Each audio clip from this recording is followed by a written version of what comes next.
What's going on? Happy breakout day. It sure is.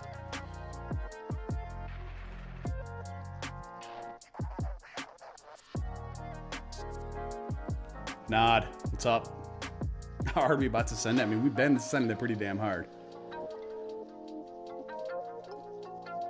Ikanui, how you doing?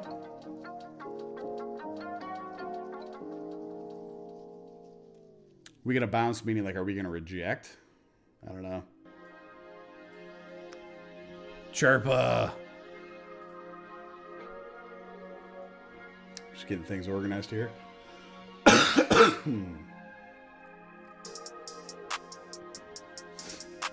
I mean, this looks really, really good. Now, standard market's turning down a little bit here at the end of the day. Not shocking. We got an hour left. The bond market already closed. So it's going to be pretty fast and loose here for the next hour. And then after they officially close, I anticipate we're going to see some crazy shit. At the very least, I expect we'll test equal highs over here. At the very least. Okay. Look where it lines up.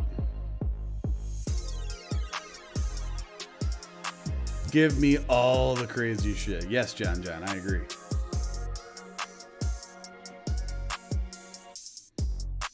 Yo. Got our couple YouTube talkers over there. You guys have your own little group. It's pretty cool. There we go. Now it sounds better. How are sound levels? Sound good? Bad? I had to adjust it last time when Kaz was on, so I never know.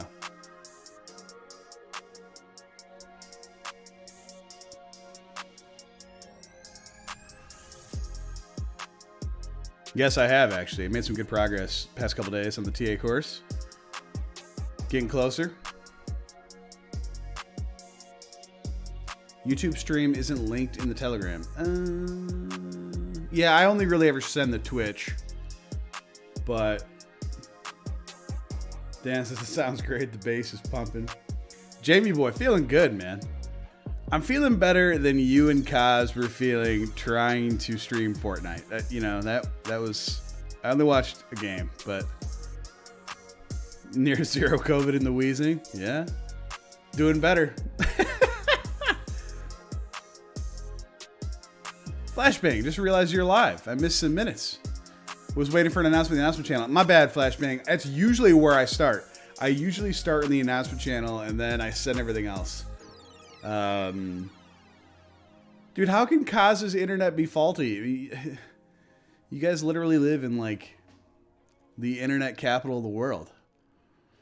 But anyway, doesn't matter. We're here. We made it. What a fucking day, guys. I'm so bullish right now. 1,000 up, but 30 down. It's the worst fucking internet I've ever heard in my life. That doesn't even make sense. Okay, there we go. Yeah.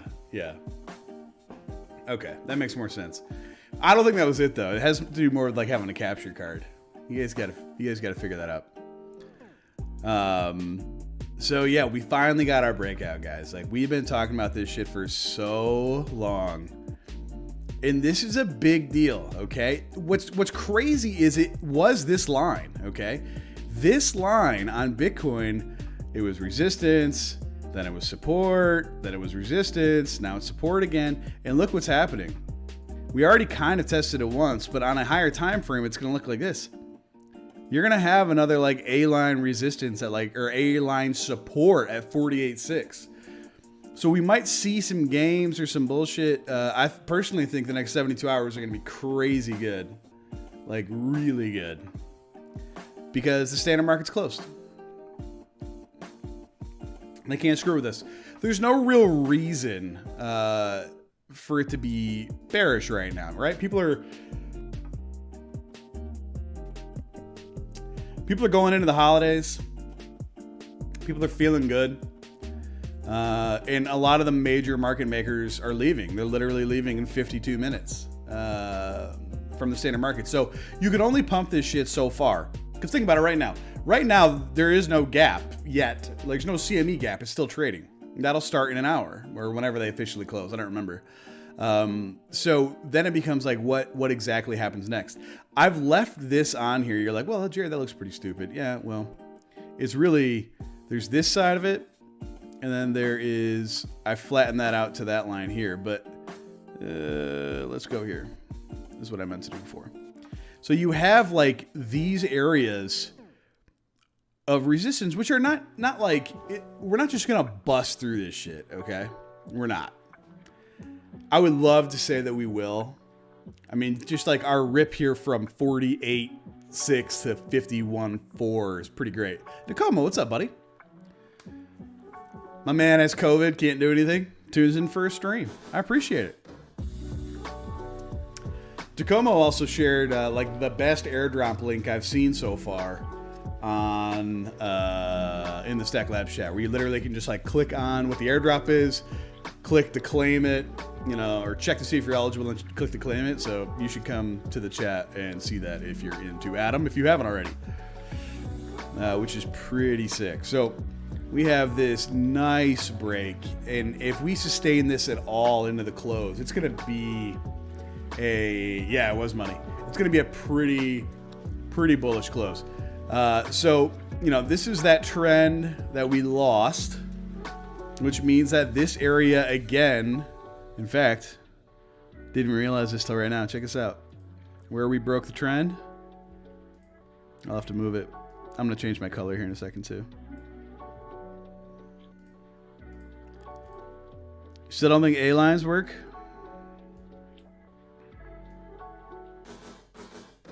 Yeah, that's pretty much the area where we lost the trend is exactly where we rejected. Right there, 51.4. Pretty crazy. I did not know that till just now. I'm not going to be like, look, guys, I made that discovery live here with you. But yeah, rejected off it exactly.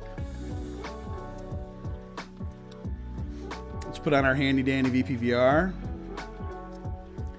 This is why I'm so bullish. I was looking at this earlier.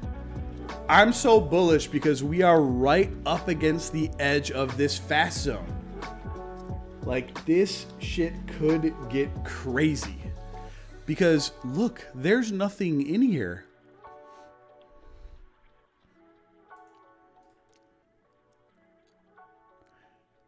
Even if you include all the way back,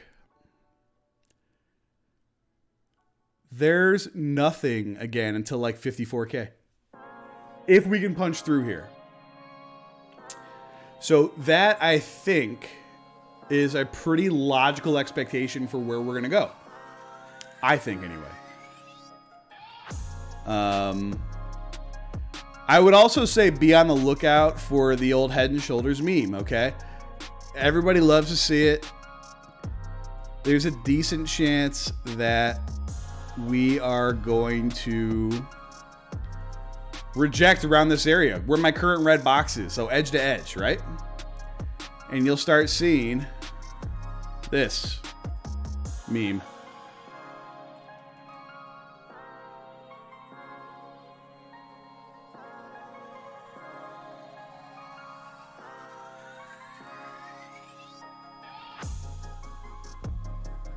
Okay.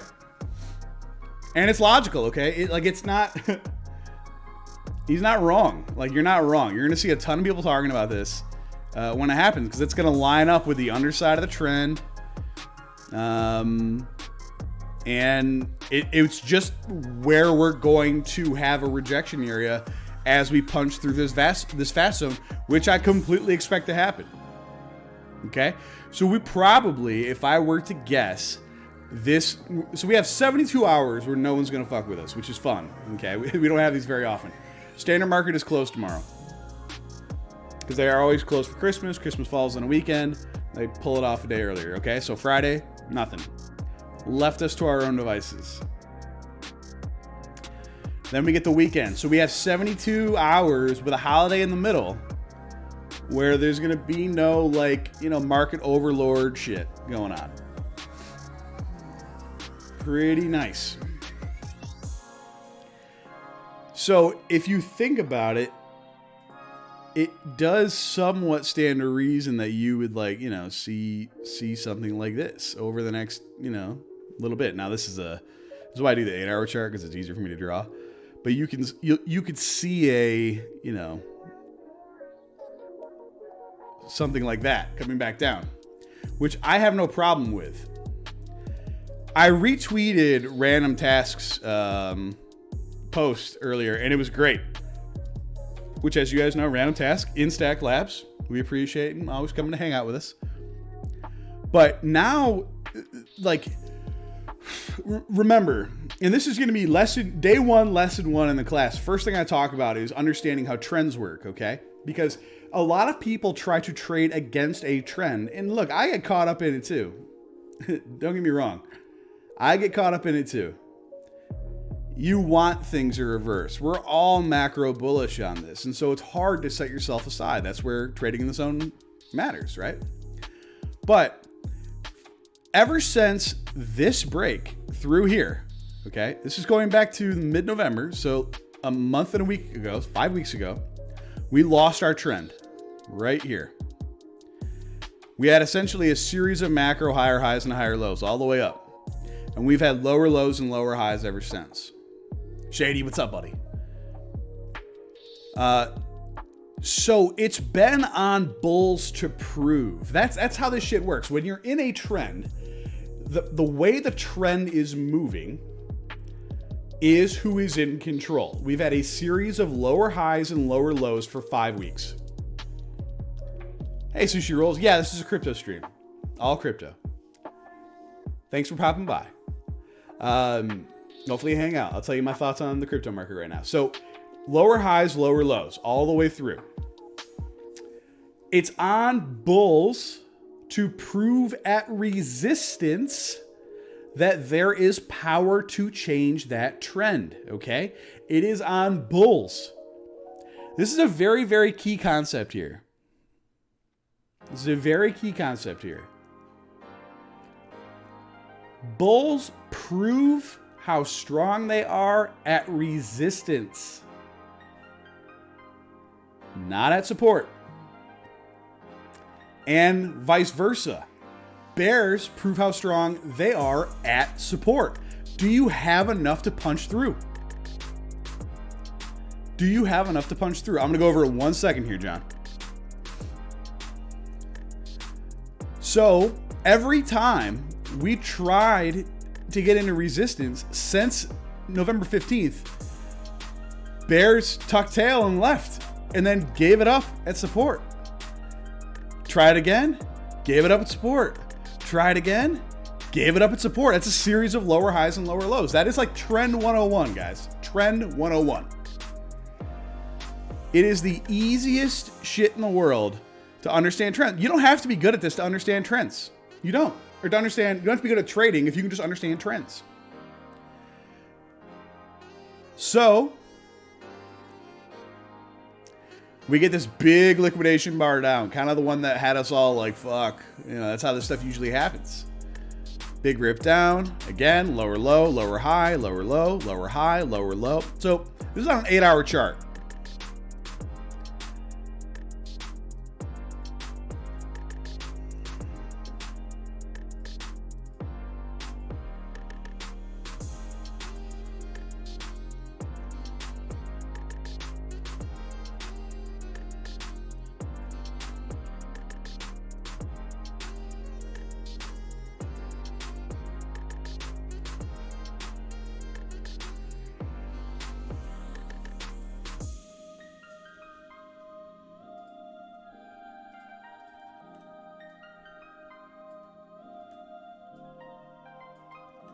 Okay?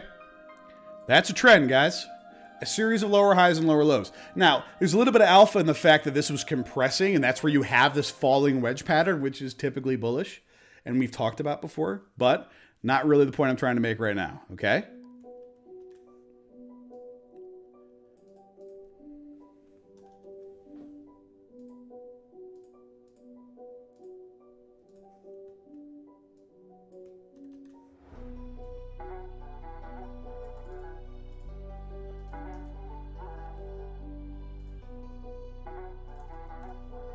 okay? Even if we stopped out here. I think on this one for the VPVR, my settings are, 5,000 ticks per row on the index. So this is a change. It is a change in trend. It is something to take note of because it's a change in behavior. Not to mention, it broke through the down trend line from the top of the market. Okay?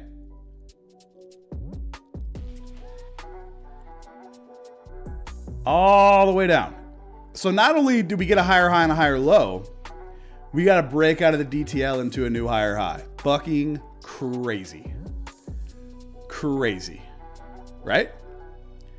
So we get this just nice little trend reversal. Are we out of the woods? No.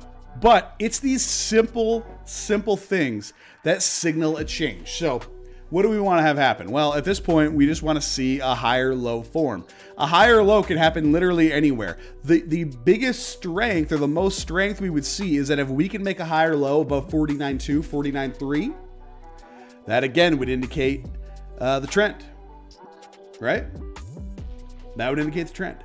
So we want to see that. You could also go as far as to say this, which, by the way, look where we stopped. Okay. That was a hell of a candle for us to move up like that on Bitcoin. So you can see like, oh man, this is shit. Who knows where this stuff will stop? This is just basic trending, basic levels that we want to look at. You take the bottom of the two pivots that form the new trend, clone to the top side, and look. We get that rejection right on the A line. So any sort of like move forward, higher low, higher high, brilliant for me. Brilliant. It always has to do with taking a higher high, higher low, and just maintaining it the next time. So very, very good stuff. Very, very good stuff. 1 second here. Hold on 1 second.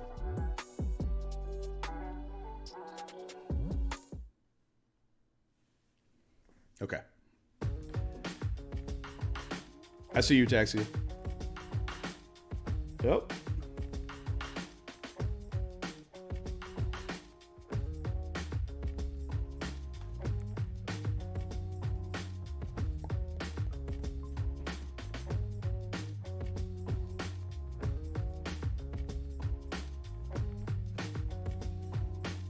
So, did that make sense? Like, is that clear to everybody?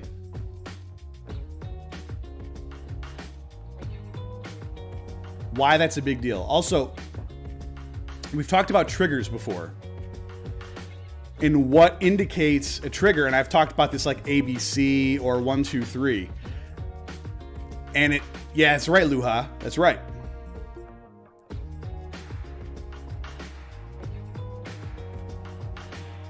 Let me turn this one down. And test sound 1, 2. Yes, you're here. What's up? Hello. We have Carlos. I'm well, man. How about you? I'm trying to. I'm here in the airport. You're in the airport. Nice. Yeah, I have some time to spare. Cool. Give me one moment here while I finish my thought, and then we'll jump into what you think is going to happen here real soon. I got Carlos, a taxi, on the line, going to give us the rundown on what happens next here from his view across the board. But really quickly, the thought that I had, I wanted to get him in. This little up, down, up, this is a 1, 2, 3 that we talk about being a long signal, okay? When you break out above here, that's a long. You put a stop under the higher low. That is a standard trigger on a trend reversal.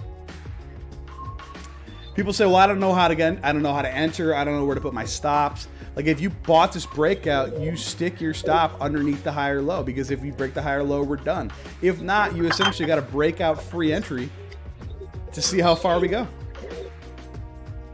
So That is the 411 on Bitcoin right now. But since we have special guest Carlos Ataxia on the line, is it a measured move? Yeah, it probably could be.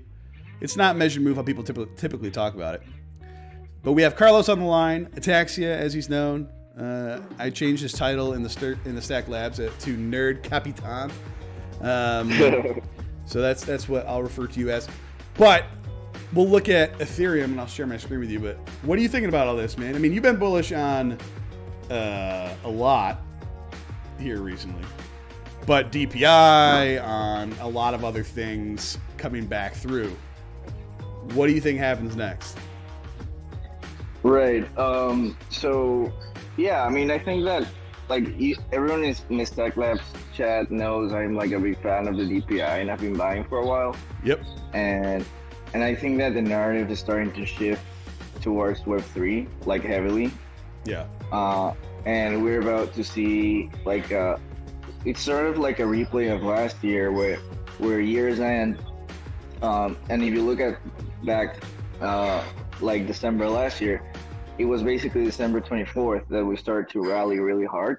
Was it? And yeah, I was checking. Like, it was all down until December 24th, and then it was all up all the way to like the half part of January. December 24. Yeah, you're right. So we had kind of a top down, and then we essentially, over the span of 2 weeks, had 2 down days, and they were down 2% and less than 1%. Right.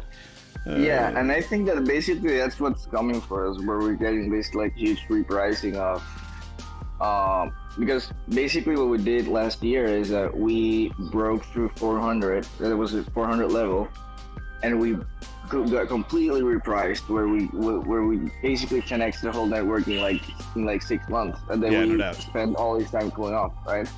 Yep. So you can like have the same energy where like people are going to start moving. Like we've started to see the Bitcoin movement towards Ethereum for a while now, right? And you can notice that as the ETH BTC started to break out, but it started to break out basically on the same price range that we were in right now. But it's just a momentum change towards Ethereum.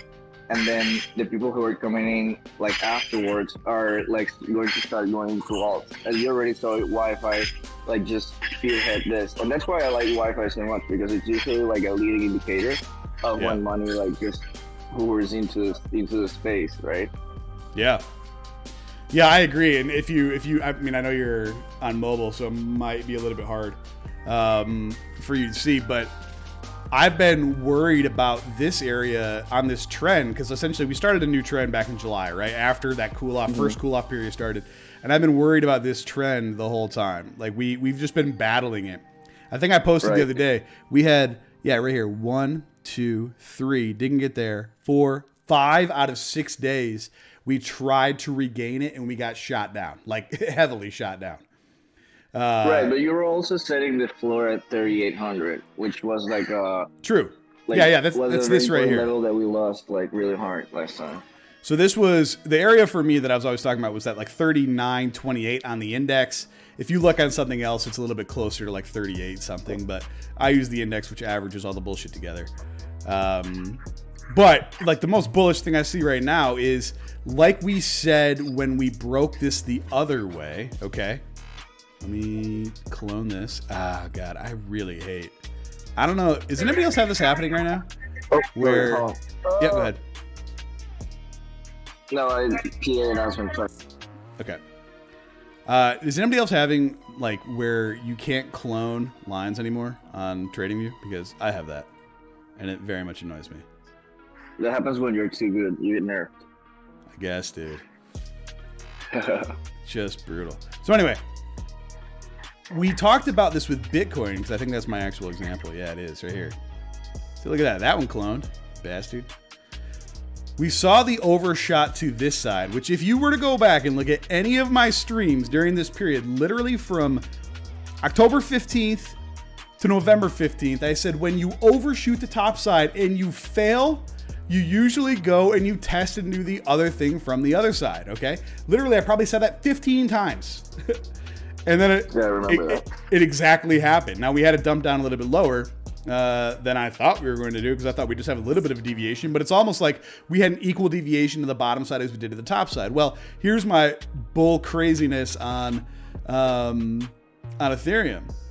We technically, if we end up regaining here, this would be a deviation to the downside on this channel, which the same rule applies to the other side, guys. So that would suggest that if we get this breakout, which I'm going to call this like the real breakout that matters, even though, you know, we wish it wasn't. This like DTL breakout here, you could easily see $6,000 Ethereum in Q1. Easily. Yeah, and the thing is that Ethereum usually gets repriced like exponentially. Like you get this period of 10% gains for quite a bit, and then suddenly you have a new floor price that you never go back to. And like, I mean, numbers would say that we could see like 1,500 Ethereum, even if it's for a little bit. 15,000, sorry. Yeah. It's just for a little bit, and then retest 6,000 as support, which wouldn't be like too crazy to think of as a top for the next like at least like quarterly cycle. Because it, like, if you look at the last year's chart, like you have to like really open up the price, because we were totally trading at different range, and then people usually like stop trading in increments of like $100, and they just trade in increments of $200, $500. Yeah, so it starts yeah. to become the thing. Yep. Yeah, I agree. I agree quite a bit. So I think we're at the precipice here. What is interesting to me is I think that we need to, like, honest to God, I know we're coming up on a holiday, but we need to put in some work during this period while the standard market's down. You probably didn't hear me, but we have 72 hours of no standard market being open now, starting in 30 minutes. So 30 minutes, the standard market closes. They're off tomorrow. And then we have 2 more days after that to essentially put in something powerful that Like hopefully... a huge gap. Like a what? Like a huge gap. You mean? Yeah, and like prove that that people came in, because do I think we'll get a retrace when the standard market opens? Maybe. But the nice thing is, like, look right now, going into Christmas, I have the S&P up. If things don't really screw up in the next hour and a half hour is the standard market, then there's an hour, excuse me, of post-market trading. We're going to get the highest weekly close of all time in the S&P 500. Right. But look how far we're lagging behind. You know what I mean? Mm. So like if we were to just go, where's fun. our weekly close? We're 12% off the weekly high close on Ethereum and a hell of a lot more on Bitcoin. 27%, okay? So you have like some indicators that say crypto is underpriced, because we had been following in lockstep pretty well. If you go back, essentially since March of 20, we've been kind of using the same punches higher, right? Mm-hmm. So yeah, I am outrageously bullish right now. I think we're gonna see some crazy shit that goes down. Now, you and I were kind of talking in the Stack Labs chat yesterday a little bit. We've talked about DeFi. DeFi, in my opinion, DeFi took a shit over the past, year and a half. Because it was really end of, so yeah, not even a year and a couple months, right?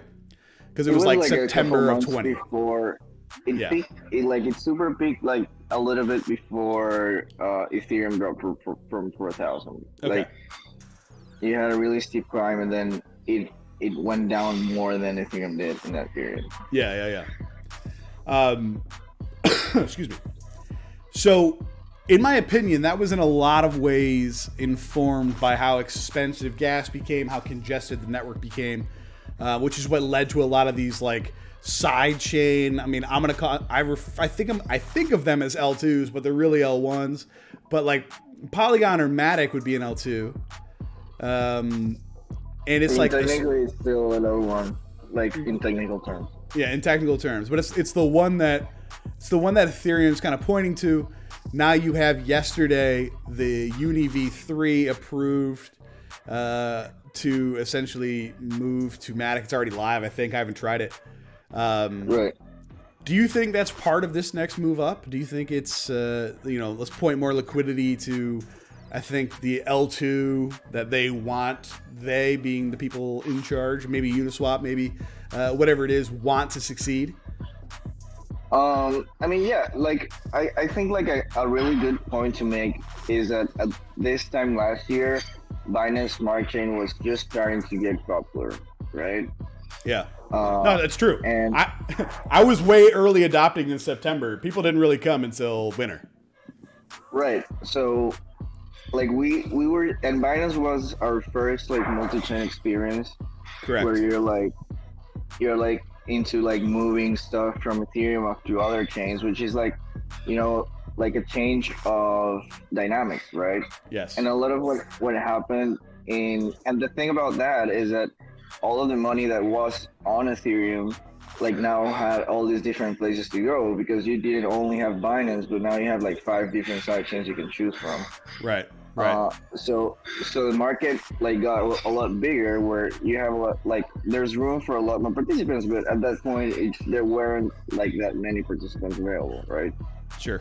And then you have like a period again where like you have a bigger venue, so you have to build more things, so it's attractive to more people who want to participate again in this space, right?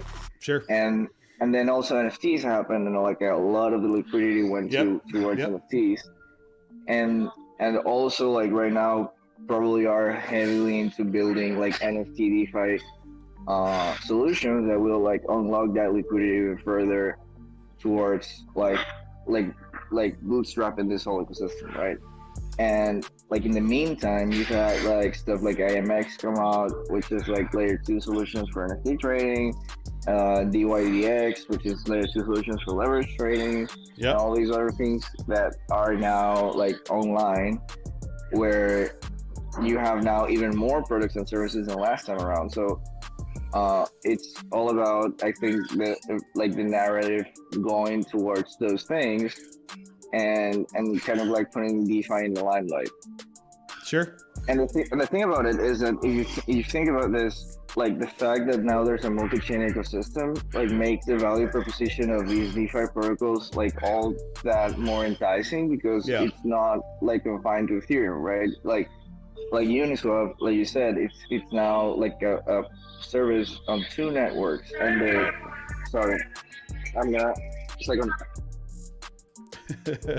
I appreciate you muting so we don't have to hear stuff in the background. But while he's letting his announcement go, I think it's a good point. Like Uniswap being on a different network is different. Like it's a little bit of a change, and I think that where a lot of people that aren't into crypto like most of us are, a lot of them have heard of Uniswap, right? Like that's maybe the one that they have heard of because it has billions of dollars of liquidity in it. Right. Yeah, and like also there's like starting to be interesting value propositions in other chains where, like, for example, Avalanche has this like DeFi Kingdom stuff where it's like a cool game that like a noob could get into and start playing and like unwillingly make a lot of money. Right? So for sure. And that's something like made on a different chain, which was just not possible last year, right? Yep. Yeah. So like, there's another iteration of this coming out right now, which is great. And new products, new things, new games, all great for everything. Because ultimately, you never know what's going to pull new people in, right? Is it DeFi Kingdoms because you want to? Is it NBA Top Shots, which I know is dumb, but I know that did pull in a lot of people, right? Is it Bored Apes because now you see a new celebrity buy one every day, every week? Like, it's unbelievable what pulls people in. So new things happening are great. I feel like I haven't seen a ton of innovation since like the things you spoke of, though. DYDX probably being the last one. Is there anything that you're hearing that you think of that's starting next? Like, what do you think? What do you think's next? So one thing that I've like learned about recently that I got really interested in is called United States of Abacus. United States of what? Abacus, like how do you even say it in English? Abacus. It's the thing you count with the pegs and the circle thingies. Okay. But whatever. It's we can say it's USA. Okay. Yeah. USA, The got thing it. about the thing about the historical is that it's meant to appraise NFTs, right? Oh, really? Yeah, it's pretty cool. So they're a DAO, right? And they've got like a collective of people, and you submit a deposit for point one, like some ETH as a deposit, right? And then you submit also like your own appraisal of your NFT. And then the DAO comes in and votes on their own appraisal for the thing, and It like then, it's like getting a certification for your NFT, like you do with cards right now. Be like, I think it's a Gem Mint 10. right. So Holy shit! What's the big one for like cards and comics? And there's like a big company. By the way, I'm not sure. Adastra got you an Abacus. Yeah, PSA. Abacus. Yeah. It's United States, Abacus, or whatever it is, USA. So essentially, you can certify your NFT through a DAO. Right. Now, so Right, like and that in and of thing- itself is like whimsically cool. Like I'm intrigued by that. But the bigger point is if it is certified or ratified or whatever it may be, will that open up the ability for that to be loaned against? Right. That's the idea where you have a certification for your NFT, because you could always like get a floor price, right? But Yeah. like most NFTs have these like intrinsic extra value you want to unlock. So getting a proper appraisal lets like the collector know. And like furthermore, you could do this for a protocol, right? Where you have this like a sort of NFT appraisal that you're not giving to a person, but to another protocol which trusts these appraisers. So they're gonna give money for that, like in exchange of that NFT, right? In the not like you can lock the original NFT, but what the protocol really wants to know is the appraisal tag, right? Sure. So that, I mean, I think that's a very and the whole thing is made on Arbitrum. Yeah, that's impressive. Yeah, I mean, there's a lot of things going on, and like, there's also like a lot of merit on protocols that already are really well established, because like things like Yearn and Uniswap itself and Aave, like they haven't stopped building, right? And like they come up with new things all the time, and like just like I mean, you should like looking into like Yearn communications, and they're just like the top team, right? It's like. Sure. If you want to bet on DeFi builders, like bet on those guys. Like they're like superheroes basically in the face. So it's like there's a bunch of people who are just getting better at it and like getting more tools and organizational skills. So like it's the time for them to like or like for us as investors to really look into the best sort of like products to champion in this next stage, because I think that's what it's gonna be about. Yeah, I think you're right. You know, I heard some chat earlier today that like a lot of people think that it is like NFTs and additional utility and other ways are coming, but it probably waits till Q1. If we're getting a rip in the market, that kind of stands to reason with that. That it would just kind of wait until that happens. So yeah, that's pretty wild. I mean, I think a lot of the next period is going to be about like all DeFi protocols, like and interacting with NFTs in some way, so that like the line kind of blurs between like DeFi 2.0 and the NFT space and the whole thing, right?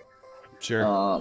The thing is that people still have to find like an interesting way to do it, but it is certainly like a line that's gonna get really, really blurry down the line between like NFTs and tokens by themselves.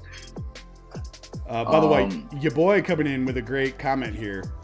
Dasher, good to hear from you, man. Happy holidays, Merry Christmas to you as well. CFG will be appraising real world assets and creating them as NFTs and incorporating them with Aave to potentially loan against, kind of similar to what you're saying. That's like that sort of integration of real world assets into the blockchain and into this. What that would do would be insane. Yeah, and it's a lot like, and that's the interesting thing where the idea is that people are going to onboard their assets and get credit against them, so the space gets more liquid, so your project gets like more potential funders, right? Because that's what everyone does when they get credit, right? They don't go and pay contractors and shit. They go and buy other things. That's right. Yeah. Yeah, no, 100% right. 100% right.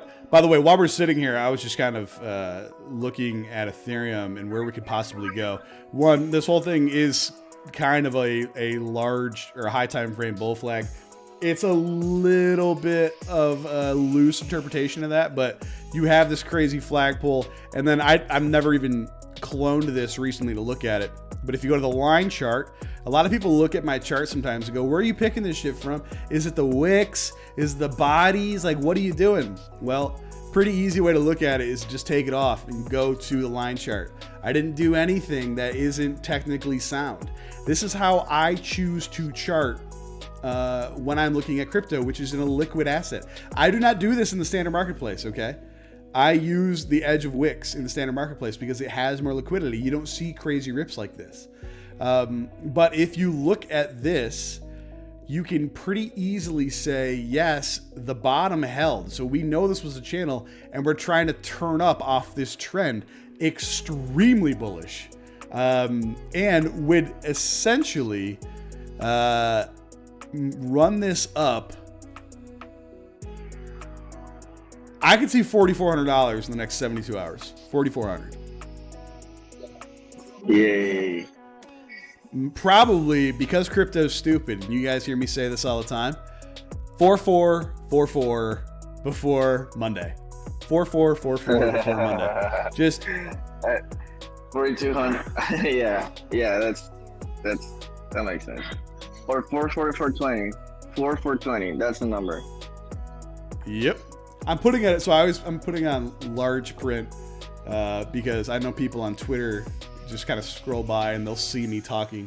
But 4444 before Monday would line up. But the thing about this too, if this is a large bull flag, and again, it's a little bit of a loose interpretation of that, so I don't even love that appraisal. But let's say that it is. A breakout from there would just be insane. Like 6,000 might be low. Okay. It's 1,500, man. Look at the technical target for it. I bet it's 15,000. Yeah, so 15,000, I agree. And I've been talking about ETH BTC, which we haven't talked about for a while. By the way, do you own any Bitcoin, you personally? I own lots and lots of Strudel Bitcoin, and I use Bitcoin to borrow and buy more Ethereum. So you do use it as a collateralized asset? Yeah. Okay. All right. Just curious. I know you're an ETH guy, but my thing all along has been 0.16 for ETH BTC. And we got this absolute fulfillment of the Wyckoff redistribution or a reaccumulation pattern, which I showed a few weeks ago. And I still think it's 0.16. I think we're going to 0.16. Literally all-time highs. Yeah, perfect. Yeah, and then what's the flipping line? I think it's 1-1. Oh yeah. Well, it changes, right? Because supply is changing, but right. Last I knew, it was around there. Somebody probably knows. Yeah, I think it flips and it stays flipped forever, but I think Bitcoin also is going to stay number 2 pretty much forever. Oh, 100%. That's my bet. That's my bet. If you guys ever needed proof about whether or not levels are real, just look at this. Look at this shit. Well, how do you know if it's for real? These are just lines on chart. This is a line chart, a weekly line chart. This is exactly what a breakout retest looks like on this stuff. This is Ethereum. But look at this. This is unbelievable. It's so clean. It is exactly what a breakout retest looks like. And all you've heard for the last 6 weeks has been how we're fucked. Yeah. if there was ever a reason for you guys, so look, I at one point followed 1,000 people on Twitter. I'm down to 500 now, and I remove people constantly, because if you're just a narrative seeker. Like I'm gonna pull attention to myself, about doom and gloom or like glory, right? Like I'm not interested. Look at this. This literally could be in a fucking textbook. Yeah. Is the line I've been talking about since we broke out of it. For literally a quarter. 3-4 months. That's right. Sardi says you remove assholes, not people. Great point. What's that? It makes it PA boring when you know what's happening. Like it's I more know. exciting if you say it's over. Yeah, but like I just don't know. I do not know how you could possibly be bearish right now. Are you serious? Like you just have to read Jack Dorsey or something. Fuck on anything in crypto right now. Even this is not great. But the thing is, like, I don't really give a shit about Bitcoin. Like, I own Bitcoin when it makes sense for me to own Bitcoin, right? But not often.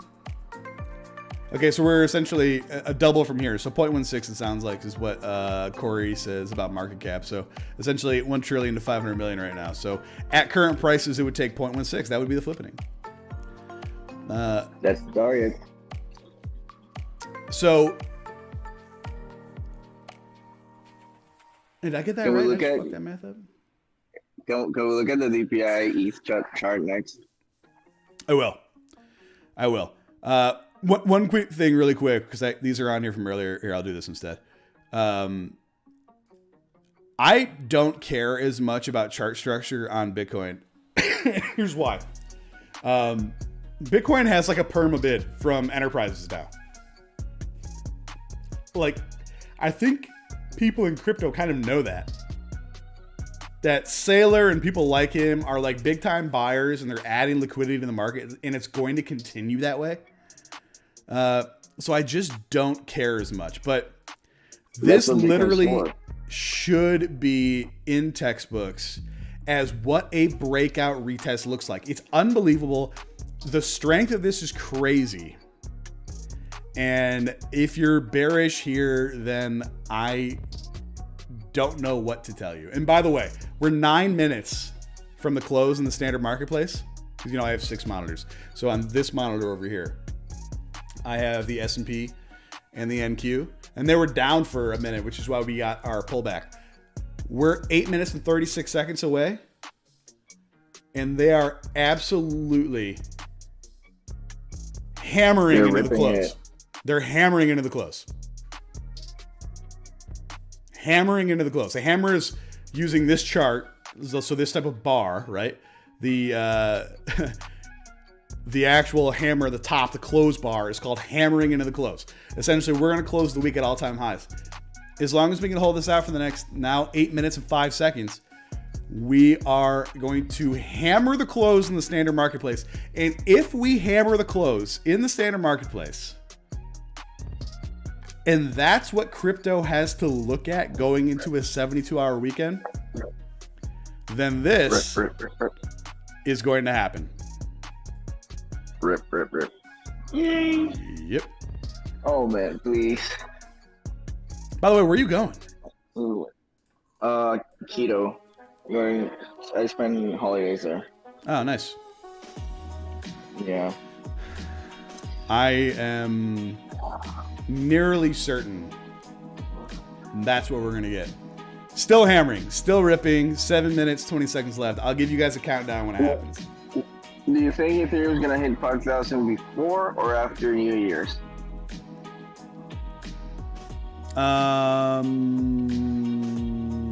That's a good question.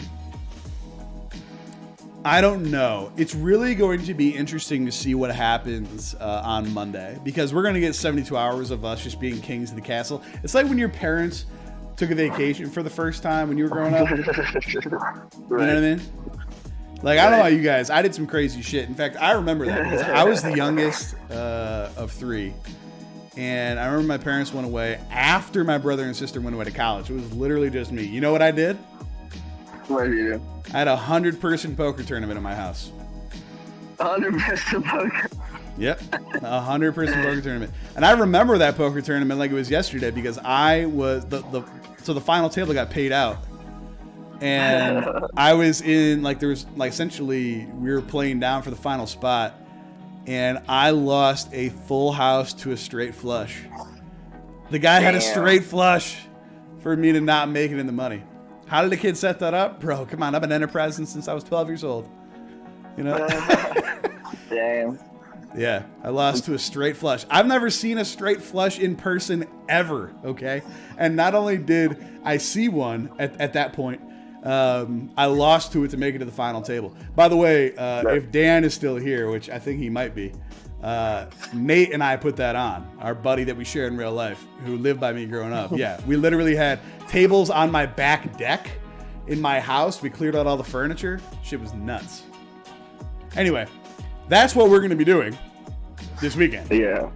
Oh, that's insane. Is essentially the market equivalent of mom and dad going away. And we're going to get this time here. So yeah, DPI versus Ethereum is up. And you know, it's looking good so far. I will say that this does not look great at a glance because, you know, everything in the DeFi space is now like sharing the poverty chart. But you can see some strength here. Yeah, I mean, it's been a brutal, like, it's been such a freaking brutal downturn in DPI, man. Look at that. I know. Just, like, nailed the thing. And but I think this is the start of, like, a higher low. You're probably right. Go back. I didn't mean to do that. Because if you look at DPI US dollar, it's actually a much nicer chart. But so Mild to Sus says, why is that we need mom and dad to go on vacay for us to get rich? I don't get it. That's not what I mean. That's not what I mean. I just mean that usually people will not ape with as much abandon because the standard market has the ability to impact the price on Bitcoin and Ethereum more than they ever used to with the instruments that currently exist, with futures, you know, with some of these ETFs. There are ways that they can be manipulated. So really the bigger point is what we are going to get is a couple of days, 2.5, 3 days of not being subject to the ES, which is this instrument here. Which the bears are gone. Yeah, well, it's not even necessarily the bears. It's that we have been walking on eggshells from March of 20, okay? Every time there was a major news break, new variant, this, that, and the other, people are dying, this person has COVID, the president has COVID, the vaccines don't work, people are dying from the vaccines. Every time that stuff happened, it didn't always necessarily impact crypto, but it always impacted this, okay? The S&P. The S&P is a 24-hour instrument except for the weekends or holidays. And so we're going to see a couple of days of this not being traded. So we're not going to be subject to, you know, some kid in Russia skinning his knee and getting COVID. And they're like, maybe COVID causes knee to be cut off. You guys got to shut it down again. Like, we're not going to see that because the markets aren't trading. You know what I'm saying? So like that's why we are able to move price a little bit more. We're not going to be subject to the bullshit. To the bullshit. It's just number grow up like God intended. That's right. That's right. All right, the hammer's banging off a little bit. We got 2 minutes. The thing is that people ask themselves, in this time of the year, people ask themselves, what would Jesus do? And the answer is buy Ethereum. I'm not going there. I am not going there. I mean, you know, like, to be fair, you know, Jesus would be a neat maxi. Like, he wouldn't even be a maxi.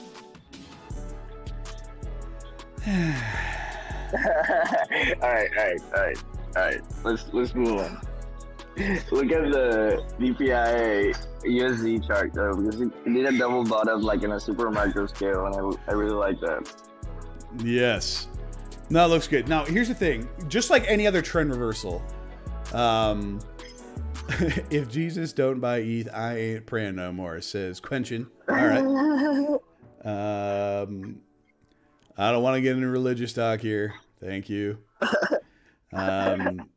So with DPI, with anything, okay? With DPI, with what we just showed on Ethereum, with ETH BTC, when you're looking at alts, if you're ever in the sort of trend like we've seen, okay, the higher, lower highs, lower lows, whatever. And I'll go back to this for my example, just so it's on your screen while people look at it. You don't, like, while I hope you're right about DPI, and you might be, because we're starting to see things happen that we hadn't seen before. And like I said, Uniswap going to Polygon. Okay, that's a good start. I imagine they didn't do that for there to still be dick for liquidity on Polygon. Now, I'm guessing, I don't know that to be true, but I'm guessing that they're going to try to point people towards doing that, right? Right. To actually putting LPs onto Matic, onto, you know, whatever. Mm-hmm. But my point of that is this. I agree. The DPI pump looks nice. But you don't have to catch the bottom. I know you're dollar cost averaging into it because you believe in it, and I appreciate that. That's what you want to do. Okay? I'm not even necessarily worried about where we are now. Might it work? Yes. Am I looking to ape into it at this moment? No. And by the way, just like any other token set, DPI doesn't have price mechanics. It's a function of its underlying assets, okay? So it's not like, well, we all need to rip DPI because that's the only way it'll go up. No. If money is coming back into DeFi, you're going to see it here. You're going to see it here. And so if I see a trend reversal and a higher low formed above here, break something else, then yes, I'm interested. But I don't need to do that right now. You know what I mean? Right. Yeah, I mean, I just think DPI is an instrument that you kind of want to, like, it's not a short-term thing, right? It's not. You kind of want to like go into it over a long period of time, and like maybe never like totally remove your DPI exposure, but there's levels to it, right? And that's the thing, like if you're a trend trader, you're not concerned about like catching the trend because you've already been preparing, right? And if you are a trend trader, you want to get the right moment in the trend, because like if you buy DPI now, you're gonna get maybe 2 more days of going up, but then 4 or 5 days of getting back to the same level, right? Right, and that's the point. Like I try to caution everybody, like it's hard. Look, it is hard to be patient as price goes down. It's hard to block people out and have courage of your convictions. It is hard to swim against the current, okay? It is. It's fucking hard.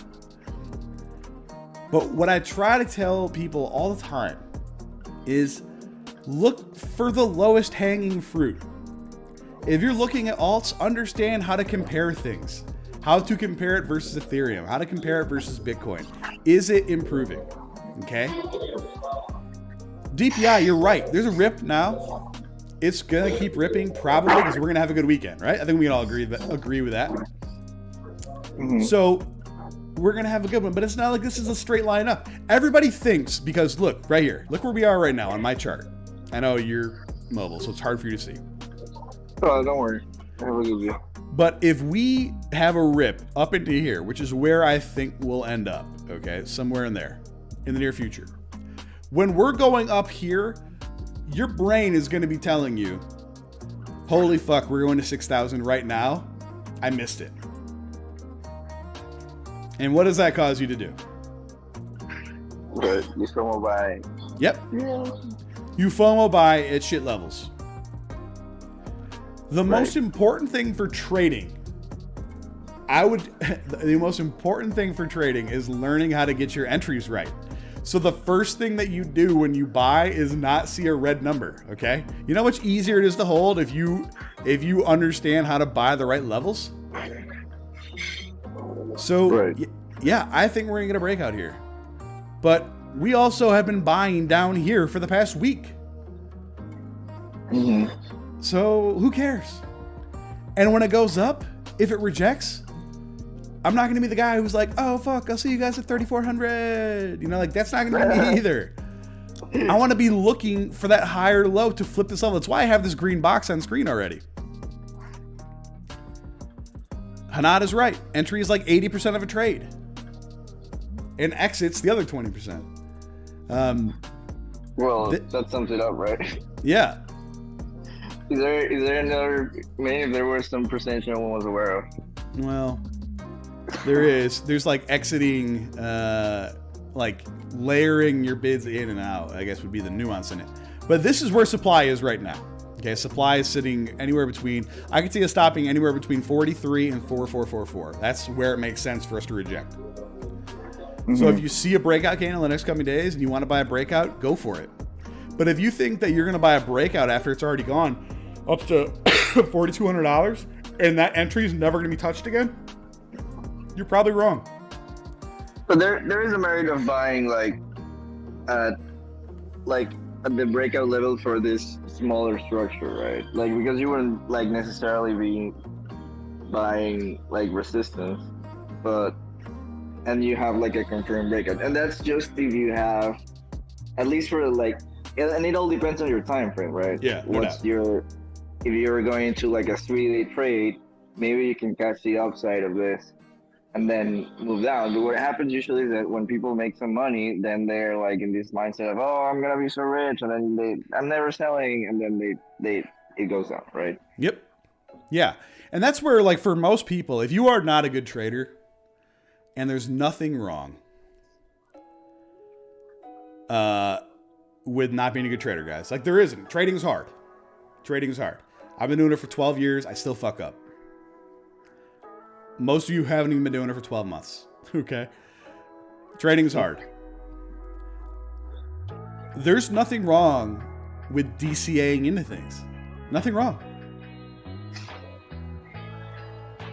There's nothing wrong with DCAing into things, okay? Buy a little bit here, buy a little bit there. Continue adding to it. The macro view has not changed on this since March of 20. The macro view has only gotten better, in my opinion, as more people are onboarded, as there are more things that you can do, right? Right. So, took me 2 years to learn that, is what Jaspo says. Archetype says, genuine question, why is anyone trading Bitcoin or Ethereum with so many better options unless you're such a well that liquidity is an issue? Well, so that's a double-edged sword there, Archetype, because... What do you mean by better options, though? Because Bitcoin is the most liquid market in the planet, like in crypto, and Ethereum is the best smart contracting platform, so... Yeah, because it's the safest thing there is to do, because you don't make X's on Ethereum, but I'm telling you, I'm still in a standard market trading group, like guys that I talk to every day. So I have like Telegram up on this screen, and I have my standard market guys on that screen, and I'm talking to them every day. These dudes lose their minds in standard market. These are guys that manage hundreds of millions of dollars, and a 5% move for them is a huge move for their fund. Okay, right. Those people, yes, they would love 10Xs. But they can't get into that shit. They blow it out of the water. Like if one of those guys were to take their minimum starting positional size, it would completely destroy an alt chart, right? Everybody would sell into it. It's a size thing, and those guys and Ethereum does do exits, but over a longer time frame. Like you just have to broaden your time horizon, because most people are like used to like. A 4x over like a 3-day period, right? Yeah, which is insane. Right, but like Ethereum at this point last year was $400, so we're 10x up. Yeah, it's a really great point. And Archetype, I know that you were. Archetype says my comment is aimed at crypto retail. You're right. I trade Ethereum and BTC because I think it's easy. And I swing and scalp trade a lot of money doing this, but that's just because that's what I'm good at. I wish I was better at alts, guys. I would love to say that like I built my stack on swing trading Bitcoin and Ethereum. That is not true. My largest stack came from BuyFi on Binance. It was $1 million trade. 50 grand in, $1 million out. Okay, Right. But that's insane. The thing about alt trades is that it's usually like high conviction trades, like before, like on information asymmetry, right? Like stuff like BuyFi. Like, I mean, I guess scalping alts is like, for example, scalping Wi-Fi. If you get really good at it, it's like a wonderful thing, right? But for example, Matic, right? I think we called Matic at like 20 cents or something like that. Yep. And like, how do you scalp that? You just roll the thing. You just roll the thing and wait for it to next, right? That's right. So, that's right. And it's like the thing about, for example, Wi-Fi is that how do you even predict like those price movements? They're really hard to predict. Like these huge like wicks that those tokens do. Like, for example, averages it like 30% overnight after like a brutal 3-month downtrend from $500, like, or $400 or whatever. So it's like, you can also, if you're swing trading a lot of money on alts, you can also lose a lot of money, right? When you don't do it right. One thing is Wi-Fi is actually, Wi-Fi's liquidity is such trash comparatively. The perps you can usually trade just fine, but like it's hard. But you're right, some of the other ones you just can't really do it. Archetype says, I'm saying if you're assuming ETH is going to move to 4,300, just why not trade Matic and CRV? I do both. I think it's part of portfolio risk management, right? Like, I don't want to be in a position where like, oh God, I need to move back to something that's liquid, Right. and not be able to do that necessarily. But yeah, I mean, you make a good point, dude. Like right now, every minute you put into research for alts, every minute you put into trying to understand where the narrative's shifting to reading news, you know, looking at Matic and CRV and CVX and, you know, all the things that are happening there is infinitely more worth it. So I think I had a conversation with somebody recently. I won't say his name, but been a friend of mine for a long time. And he's been trying to trade and just having not a great go of it. Okay. Like just isn't, even though people are making money, people are doing okay. He's not having a great go of it. And I said, look, you're really good at alts. Like, why are you trying to fit a square peg into a round hole? Like, do what you do well. And he said something that is very, very true. Like, because I want to be good at trading. Like, there is like an allure or like a sexiness to being a good trader that people really, really want. And I just don't know why.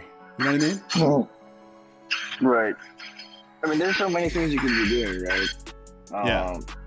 And like in a space that's so open-ended, it's almost silly to try and fit into that like position where like people make their mark in crypto by doing stuff like writing and like making content and talking about things. Like you don't have to be a trader to be in crypto, or you don't have to be a coder to be in crypto or to make things. Like those are not mutually exclusive. Like those are not things that you have to do in order to participate. Like it's much better than that. And Archetype just said it. Like he hit the nail on the head, and I know this is why. Even though my question was somewhat rhetorical, he said that's because you can consistently trade. It's a skill you can use to work from anybody, anywhere in the world at any time, in any market. That's true. And why I'm very confident in my life choices, because I know that I can always trade and make money. However, what I would say is that you'll see that waxing and waning from a demand perspective when we get into a bear market, because people struggle to switch their bias and they end up getting waxed and taking a lot of losses. So what I would say is right now, while the markets are easy, because they are easy, alts are the way to go. When it's hard, when you got to plan your trades out, when you got to grind your face off to trade well, that's when you should learn how to trade. If you can't do it, then put in the work. That's right. Then you shouldn't do it. Yeah. No, you're dead right. You're dead right. Yeah, but I think that, I think people should, I mean, everyone who is also a trader if that's your like end goal, you should try and build. I mean, not necessarily a protocol, but like build a community around what you're doing, or participate in a community, like much like Stack Labs or Nerd or whatever. Yeah. Like anyone that fits you better, because like at the end of the day, like one of the best advices I can give you to people is that if you stick around long enough, you're gonna get an opportunity to make like generational wealth. And it's not necessarily a trade call, although it could be, right? It could be like someone letting you know about a coin they're really excited about really early, or you participating in something that gets viral, but that usually takes time in the market. Right. Right. Right. Not, it does. and that's a really good quote. Like, it's not about time in the market, but like time in the market, right? No doubt. Archetype says what you're explaining is how I finally found success. 100%. Good, man. I'm glad to hear it. And it's about survival, right? Because, like, I mean, we've all had like super like big drawdowns, and like the main narrative is that people who like keep going at it eventually find their their niche, their thing, their community, and they end up doing well. Like, the thing is not to take decisions that could potentially wipe you out, right? Because that's how you actually lose. Yeah. Yep. No, dead on. Archetype says it's how we finally made it. Doing this 8 to 12 hours a day since February. Yeah, I make jokes all the time. Like I literally, longest I really ever go without looking at this stuff is like 4 or 5 hours. That includes sleeping. Like I'll sleep from like 1 to 5, 6 in the morning, if that. Right, and the thing is, do something that like makes you lose sleep in a good way, right? Because you're engaged, you really want to do this, like for your own traits to better what you're doing and to give more information to your community, right? So it's driving you to make these things, and it's not for somebody else, but rather for your own gain, right? Yep. So by the way, like I'm getting closer and closer to releasing my free trading class, which should come out, pretty early into the next year, which is cool. Just kind of working out how we're going to format the content. The content's there. It's just putting it in a packaged format. But here's a little bit of a tip or a little bit of a spoiler. Like the end of the trading course is going to be me saying, you probably shouldn't do this. You probably shouldn't do this. Like, and that's fucked up. But like, the point is, I would rather scare people off, say it's hard, say that you're not organized enough, you're not going to do it, because it really takes an ass beating and dedication to get this stuff. Okay. Now, right. Anybody can figure it out, or Brandon like 5 easy steps to become a millionaire. Yeah, that's right. This shit's not going to happen. Okay. It's been 12 years grinding my face off on this shit, and I learn new stuff every day. And this is kind of where I pull things back into Stack. Stack is coming out with a new product in the next like 3-4 months that essentially will handle all this shit for you, where you don't have to do anything. It will manage all of your positions. You can move to cash, you can move into DeFi, you can do whatever. And Tacoma, that's right. If that's what you're going for, I don't want to trade. I just want to understand what everybody else is talking about. Perfect. If you want to understand like what exhaustion signals look like, great. That's perfect. That's perfect. You say you shouldn't do this, but I'm going to see y'all here anyway. Yeah. That's right. So like, you got to decide what you want to get out of it. And really, like, I would, if you're going to take the class and you want to do it, and again, it's free. Why the fuck not? It's just a lot of work. Like applying it towards alts and trying to understand like reversal signals and how to manage your positions, like that stuff will be really useful for everybody, right? Yeah, I mean, thanks, Green. And I think, sorry, I just muted. There was an announcement. No, you're fine. But I think that the right approach is what you just read about wanting to understand how things work, because that's like the correct mindset to approach this. Like building a knowledge base, right? Yeah. And because it's not about like making money quick, right? It's not. If you try that, you're gonna take the wrong trades, and people, like incremental gains are a thing, right? If you make like 5% moves in a week, that's for 25% gains, right? And then you just have to like consistently make this sort of things where you're like, I mean, most of the time, I don't trade much. I mean, I do long term stuff because I usually like overshoot my expectations. So it's like I end up like giving up gains because of wanting to get it like easily. But that's not how it works. It takes time, and like the long-term conviction plays are the ones that play out like really well.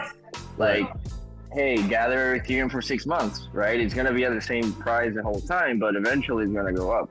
But it takes 6 months of just churning and getting like 0.1, 0.2.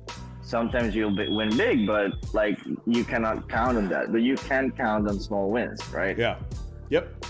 Yeah, I think, people underestimate the power of compounding gains. Like they really do. So it's going to be pretty interesting to see people can flip their minds on that. Luha said, can you explain how trading is different in the bear market? Do patterns not work? It's harder to get ROI, shorting, longing. Let me tell you why. And I'll do it with an example. Okay. Sure. Here, I just inverted the Ethereum chart. Look at what this looks like now. Okay. That is, here, I'll go to something that doesn't have like my shit on it as much. There we go. If this is what you're looking at, please understand that it is very hard to get your brain around trading an instrument like this. People are used to this. People want this. Christ, look at the S&P 500. Okay? Look at it. I'll go to monthly. This is the monthly chart on the S&P 500 futures contract. Here's the NQ. Here's the Russell. Which, by the way, the Russell's about to have a breakout that's going to go bananas. Here's the Dow. Okay.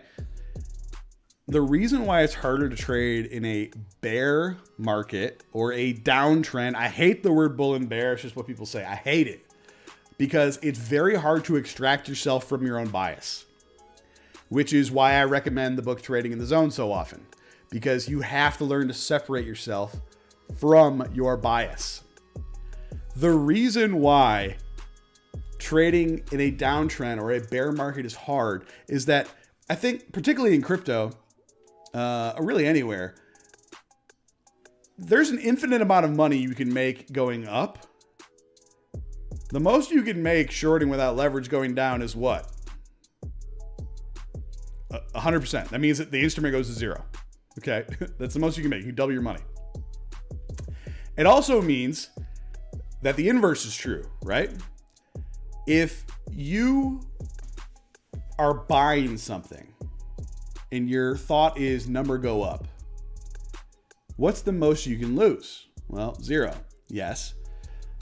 If you're shorting something in the standard marketplace, liquidations happen, but you can also lose more than you have, right? Like they'll open a line of credit and still screw you further. Okay. Because they're getting theirs. Infinite. Yes. Your loss is infinite potentially on a bad short. So it is very, very difficult for people to separate themselves from their bias, which is why one thing I just showed you was right now, okay, number go up, we're at highs, you're buying a higher low, you think it's going to break out, very easy to do. Would you be able to short from here if you were looking at it? This is the inverse chart. Let's assume that this was actually like the correct chart, right? Like it's not inverted. Think about the mental exercise you'd have to go through to get behind essentially buying from here, which is shorting, or shorting from here, which is buying, right? Just taking setups that are setups and not letting your macro bias impact your setups is extremely hard. It's extremely hard. And that's why it's so much harder. Everything works the same. So your question was, do patterns not work? Is it harder to get the ROI? No, it's actually not. Everything works exactly the same. But you're fighting against your internal bias. Like, there's like 60 people here right now. 60. I'm pretty sure every single one of us is macro bullish. Fucking commercial. Right as I'm getting into something, you know?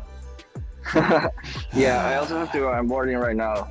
Oh, hey, man. Well, hey, safe flight. Happy holidays, Merry Christmas, and we'll talk more in the coming days. Yeah, thanks for having me. Yeah, of course. Yeah, take care. Bro. Cheers. See ya. Bye. Bye-bye. Obviously, thank you for your taxi for coming on, popping in. Hopefully, we'll do that more as the new year comes out. Crazy Fist, sorry, bud. You got a commercial. But hopefully that makes sense. Like, it's just harder to separate yourself from your bias. It's harder to put yourself in a situation where you can see from both areas, right? So here's what's going to happen. I think we're going to break out, okay? I think we're going to at least 6,000, maybe a little bit further. Maybe a little bit further. Are you telling me that if you're like me, like I first bought Ethereum, it was $80, okay? You go all the way up to 6,000, 8,000, 10,000, whatever the hell it ends up doing. You're going to be prepared to short that down? Which coin? This is Ethereum right here. It's hard to do. This is a token that's made us a lot of wealth. A lot of money. So yeah, dealing with that psychological battle is a trip. It's hard. And that's like what you hear a lot with people who scalp. Okay? People who scalp. Where we stopped just now makes perfect sense. I'm going to give another example of this.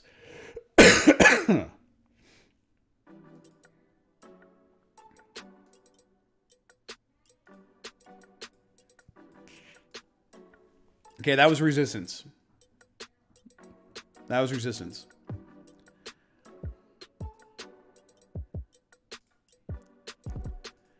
If you are a scalp trader, then you buy this breakout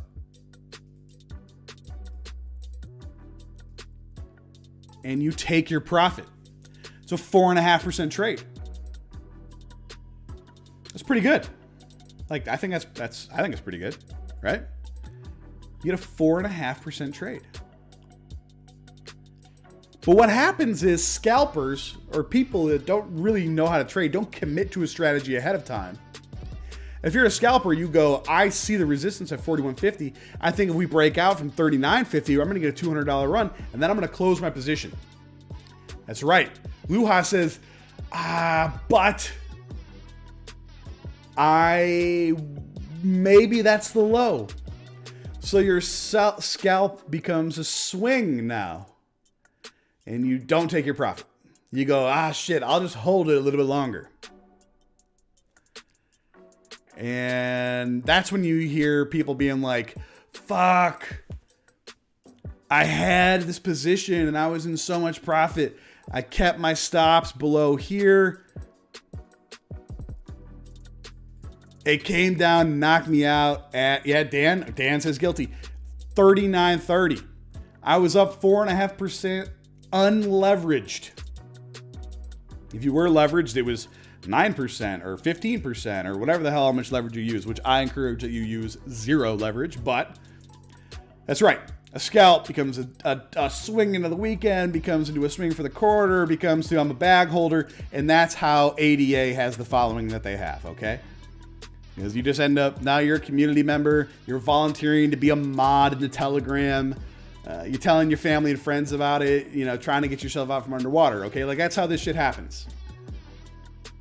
And the missing element in this is you need to plan every trade before they happen. I'm in an ADA long, it's like he's talking to me.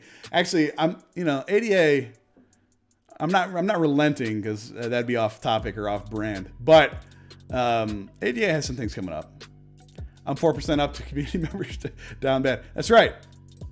Up 4% to a community member down bad.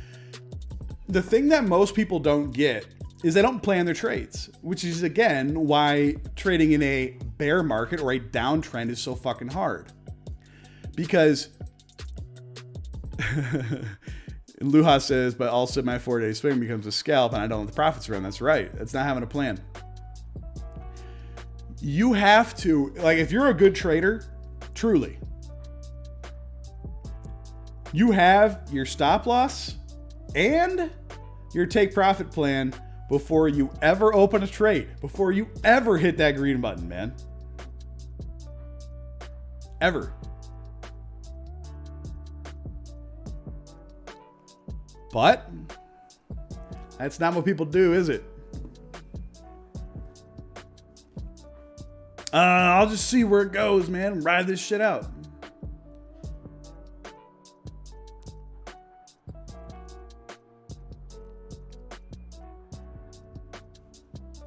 Brutal. TP is at 6,000. Good for you, Sardi. And buy again when it's down.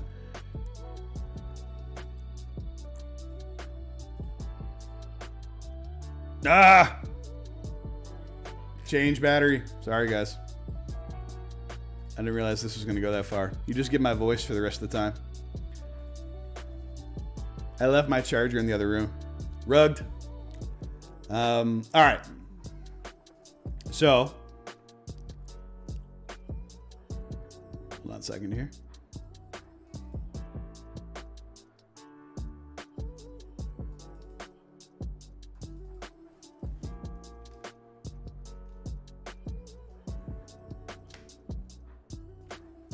All right.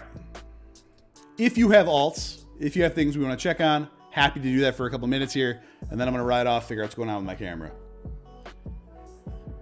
Shiba. Not a huge fan of dog tokens. But not that it can't work. This is my dog token of choice. I did not really go through Matic. Let me do Matic really quick. So I think Matic is essentially dead nuts, ready for price discovery. I don't think this is it, right? Price discovery is in 4 cents. So I think you are going to see something crazy happen soon. Now, why is it holding up here? Well, this is why. Because it's right at previous resistance. That's why we got this stop here. So it might consolidate a little bit. After that, I would probably be looking for, at minimum here, at maximum there. So keep in mind, these are levels improving 7% versus Ethereum.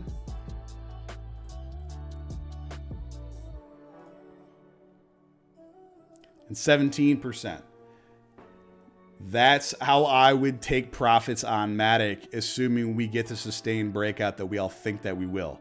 So this is the Matic ETH, Maticeth chart, and that corresponds with the USD chart like this. If I would say one token is good, what is it? Ethereum. That's one token that's good. ADA, waking up, community member, Unite.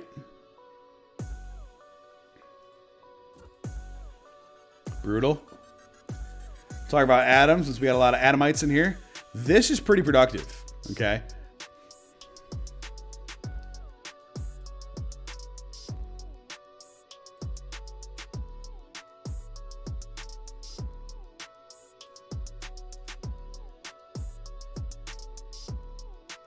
It is right into the bottom of this resistance, so that bothers me a little bit.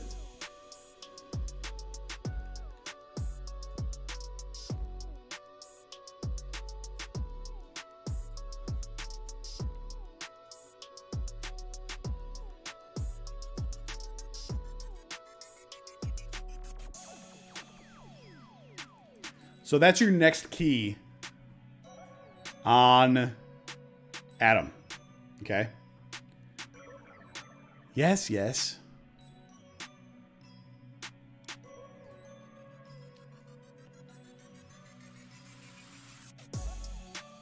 Did you just have me pull up a higher low?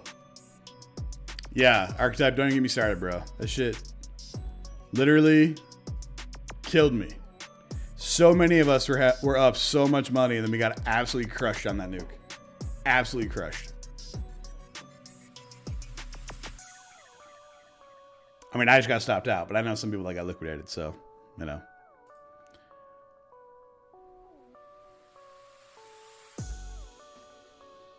I mean, it was a good couple days. Who'd have thought, man? Saitama Inu? No, I'm not looking that up.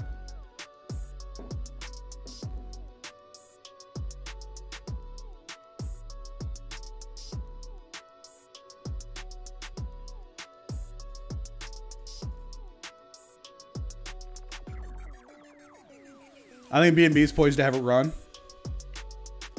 I will say this, okay?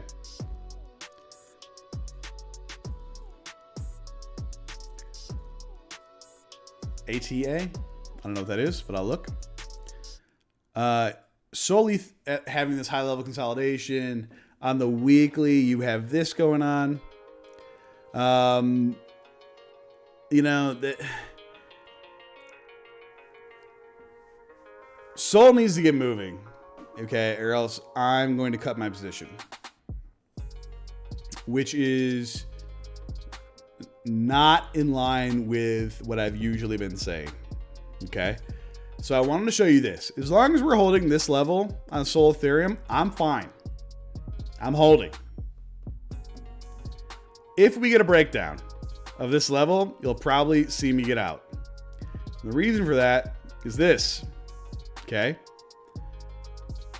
You are seeing a potential head and shoulders form on Solana right now.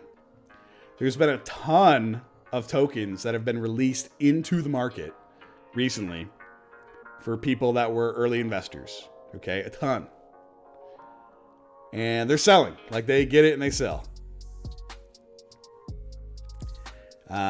So I would want to see some relative strength here. I'm not going to cut it until this breaks down, but if it does break down, I'll be out.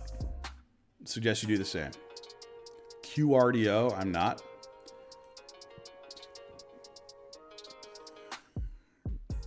My man asked for ATA. I don't know what ATA is, but I like the chart. Okay, interesting.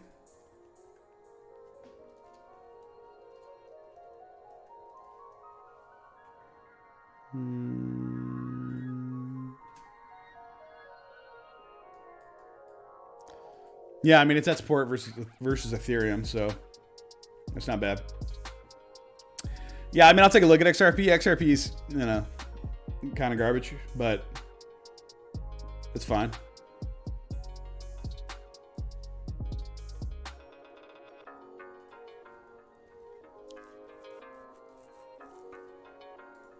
Rose. What is Rose? Link. Okay. Yeah, I'm getting all the good ones today. Yeah, I'll look at Link in a second here. I guess there's Rose BTC, so I'll do that instead. Not bad relative strength. Don't know what it is. But this is actually productive versus larger asset. Do you always look at coins against Ethereum? Yes, I do. 100%. 100%.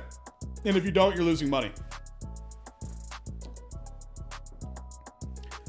Rose is Oasis. Oh, okay. Sick. Didn't know.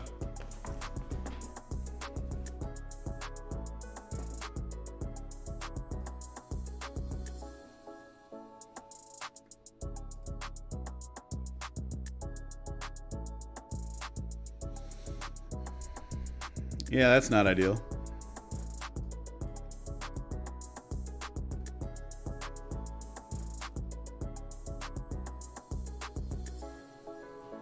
So, that's going to be tough sledding. There's a lot of overhead supply now. Sealer is going to need some news for that to turn around. I'm doing XRP because I was asked nicely, and I shut down his dog one first, so I'll be nice.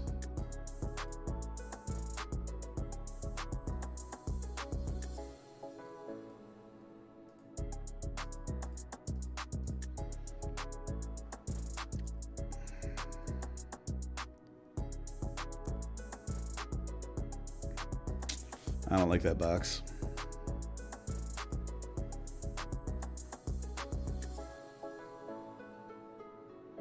XRP probably has room to $1.20.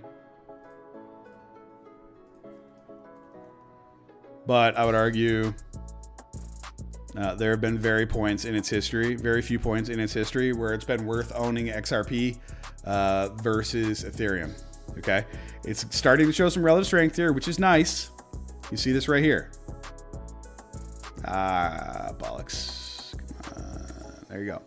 So it's trying to break this trend line. If it does, that's a better confirmation. But again, you always have to think about alts on what are you selling to buy that thing. For me, the default is Ethereum. It's what I'm most bullish on long term. So I check against Ethereum. If I'm selling something versus Ethereum, and even though the price in XRP goes up in US dollars, but it declines versus Ethereum, that means I would have been better off holding Ethereum, okay? That's why you never, ever, ever make an alt decision based purely on USD.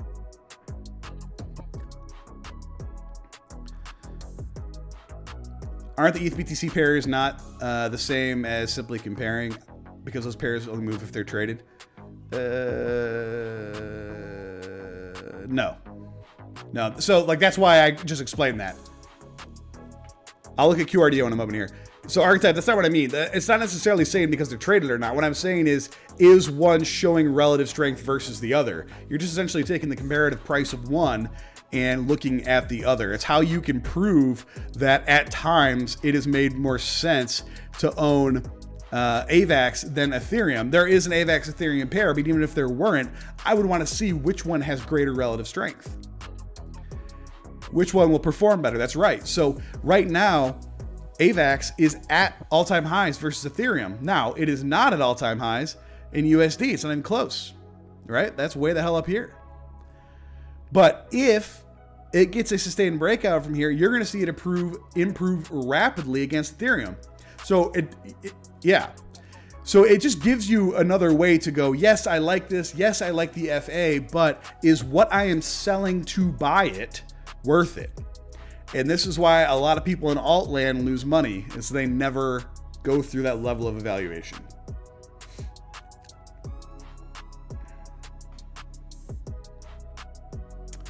Well, I mean, yes, but like my point more, in my case, yes, but it really doesn't even matter. Like the point is, take this back a little bit further. So Tacoma says, is that because you're using your ETH stack to buy the particular alt? Well, kind of.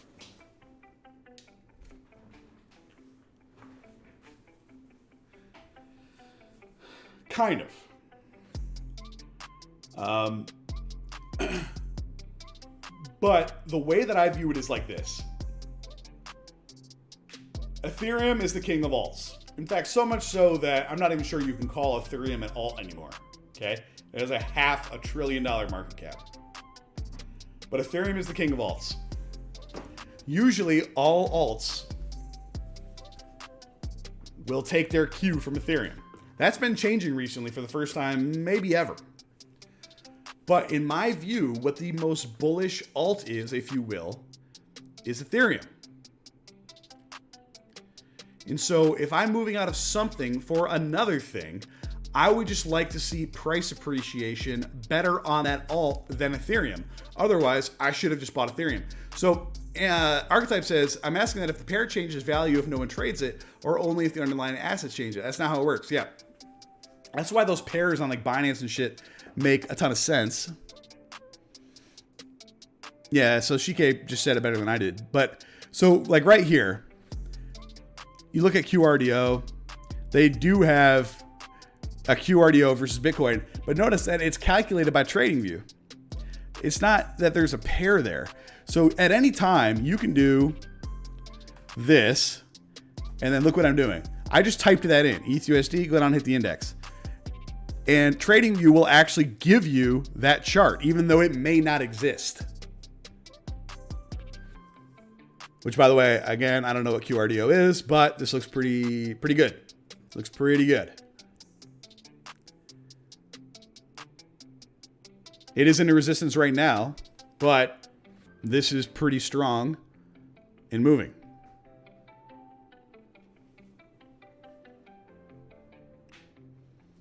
Yeah, archetype, they do. No, you're right, they do. But what I'm telling you that those charts will change even if nobody's trading it.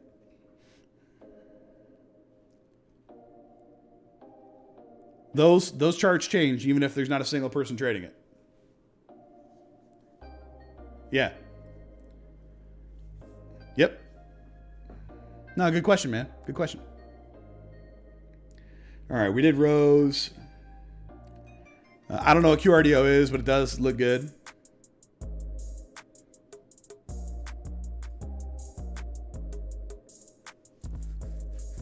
Yes, it does. See, so you can actually watch Archetype having a revelation live on our stream. That's right. Let me show you something. Jupiter. Thanks, bud. You too.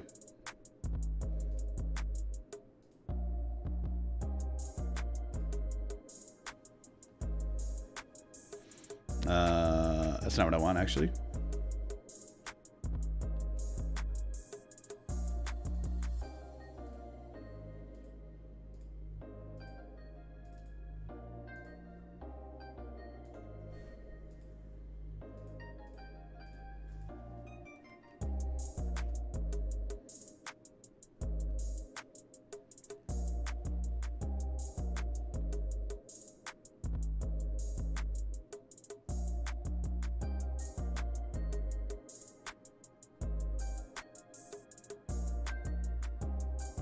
So, here's what I was trying to pull up. For the longest time, these charts are not completely congruous because one of them trades all the time, the other one doesn't. So I'm just trying to line them up, okay? There you go. And you can see with my cursor that they're now kind of lined up. So you can see as the dollar was declining, what was happening to Bitcoin. Exactly. So you can actually see and make that leap on your own. Is it perfect? No, because there are people who actually trade the dollar, and they're going to see a little bit of things otherwise. And obviously, Bitcoin has its own internal price dynamics. But yeah, you can see that play out pretty easily on the chart, which is pretty cool, I think, anyway. 12 minutes and 55 seconds until the S&P is closed for the weekend, which is great. Luna. This is going to be one of my all-time biggest regrets.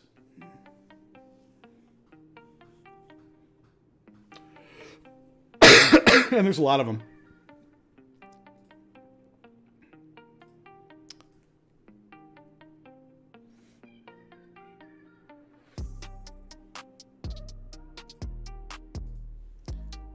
Daniel says, that is the Stack Labs chat room. If you want to join and come hang out, I'm in there 24 hours a day. You can ask me questions whenever you like. Daniel says, in my opinion, if you're completely sold on ETH-L1s, you should be focused on investing in all the ZK alts coming out, like LRC and ZK Sync. They're fundamental to ETH's growth and mass adoption. I think you're right. I think you're right. Do I think it's a problem? No, I don't. Because of this.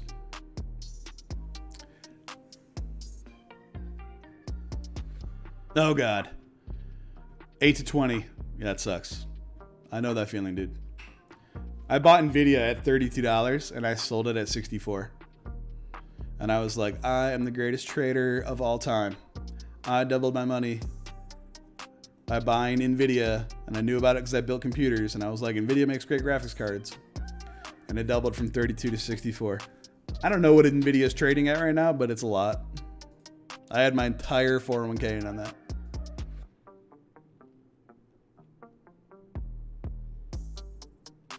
Holy shit. Highlander just dropped some major alpha in the Stacked Labs chat for Juno on Cosmos. Some 296. Thank you, Zizo. I wanted to drink tonight. Now you gave me a reason. Appreciate it.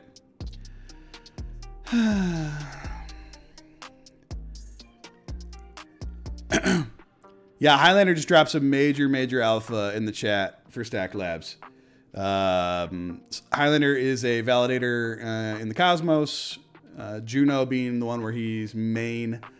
Anyway, Juno Swap is starting up soon, and every single asset on Juno Swap is going to be paired to Juno by default, just like you would expect. And that is a hell of a deal. Keep in mind, what he said to us the other day is that Juno is going to have the ability to execute smart contracts across chains in the Cosmos. That's a huge deal. Pretty wild. Pretty wild. So anyway, as long as this holds, to answer your question, Shike, no, I'm not worried about that at all. It has to happen. Bitcoin needs to go up for Ethereum to go up, and vice versa. There can only be so much. It makes it easier for us to have a rip higher. If we can kind of move up with Bitcoin and then take over, I'm here for it. Not a big deal.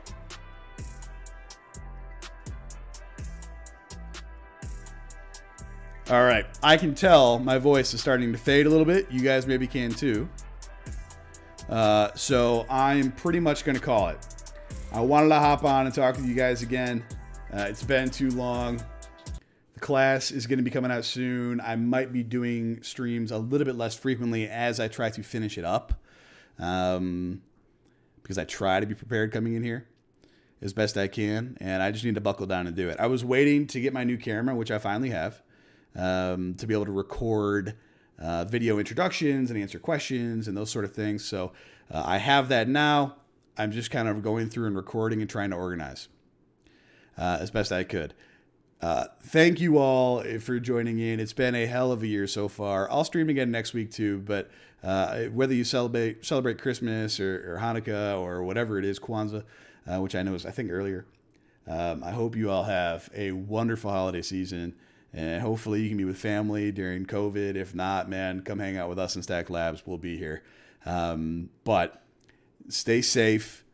Be smart with your positions. Join the Stacked Labs. I'd love to talk with all of you. And thanks for making what I think the best community in crypto our home in Stacked Labs. So everybody be good this weekend. Be safe. And we'll come hang out in the chat for the next couple of days. Hopefully there are going to be some face melting days. So Merry Christmas, Happy Holidays. Be good.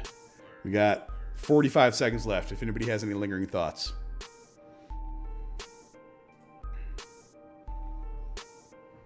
Thank you, Tacomo. I don't know how to say your name. Renge. Sardi. Thank you. You take care as well, man. Happy holidays. Gonna watch Die Hard. Definitely. Die Hard's a must. Peter, thank you. Happy holidays.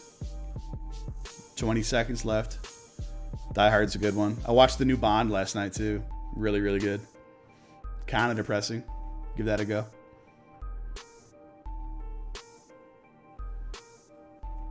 I asked Santa for some Juno. Good man. All right, 5 seconds. Take care, everybody. Happy holidays.